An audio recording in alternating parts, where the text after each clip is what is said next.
let's talk about reentry meetings and documentation. Two things that we've noticed aren't always consistent at sites, but um, taking this training and working together with your site team could be a good way to reset and make sure that these things are happening because they are critical. So when should it happen? So it should happen anytime a scholar has been out of school for a short period of time, like 24 hours after a PMRT assessment, or a prolonged period, like several days after hospitalization or after a period of disciplinary action related to a threat. Whether it's hours or weeks, when a scholar comes back, a reentry meeting must happen. They're not optional, they are required. We can't have scholar returning to class after a hospitalization or threat of violence incident and pretend everything's normal. We must have a meeting first that gets the team and the family aligned on what happened, what supports are in place, who's responsible for what, and how we keep the scholar safe going forward. So who should be there? The ideal participants include parent or guardian, admin, counseling and wellness provider who works most closely with the scholar and the scholar themselves. If the scholar has an IEP, the case carrier should be there. If they have a BII, the BII should be there. For threat of violence reentry, admin facilitates and leads the meeting. Principals should attend where there were significant safety concerns, and it's crucial that at least one parent or guardian attends so the safety plan can be understood and implemented at home as well as in the school. Schedule the meeting to fit the parent schedule, and best practice is to have the scholar return to their class after reentry meeting, not before. But we just because for whatever reason the reentry meeting doesn't happen before the scholar comes back to class, we the scholar has an educational right to be there. The scholar is allowed to come back to campus and attend their classes and be at school. But we want to, where possible, make sure that we are doing the reentry meeting prior to the scholar coming, um, prior to the scholars resuming their classes, so everyone is on the same page on how to support the scholar. So what should you do to prepare?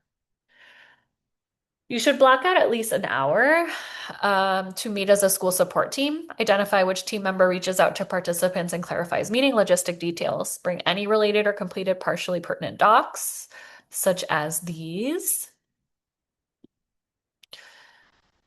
And then what happens? The meeting itself follows a flow. Admin opens with a purpose and agenda. Uh, checks for understanding or questions from scholar and parent.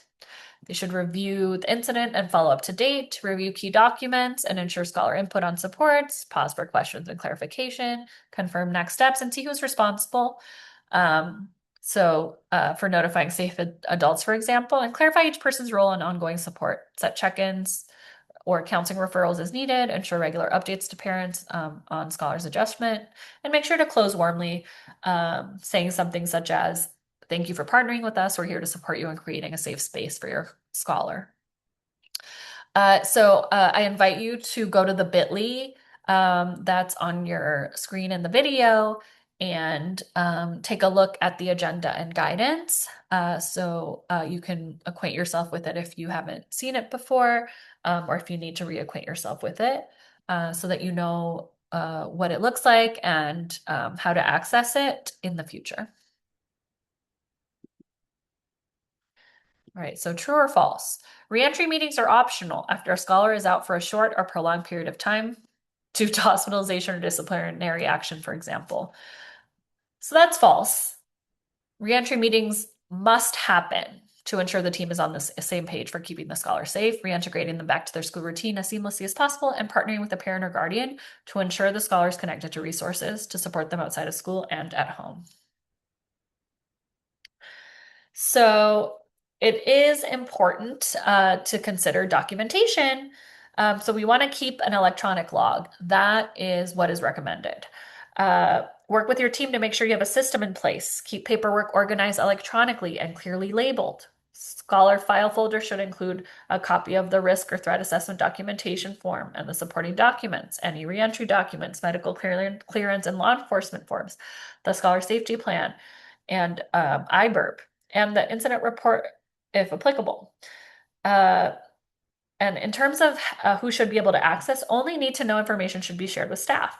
Restrict the document access to key personnel only. This is sensitive. Treat it like it's sensitive. So if you're keeping physical files, file them in a separate file, not the scholar's cumulative file, and in a locked cabinet. For electronic logs, secure access should be to key staff only. And then just making sure that the folks who that are on the CERT team have access to this log because the idea is that it shouldn't be just one person who knows how to access it. It should be the folks who are part of the threat violence assessment team and the suicide risk assessment team, right?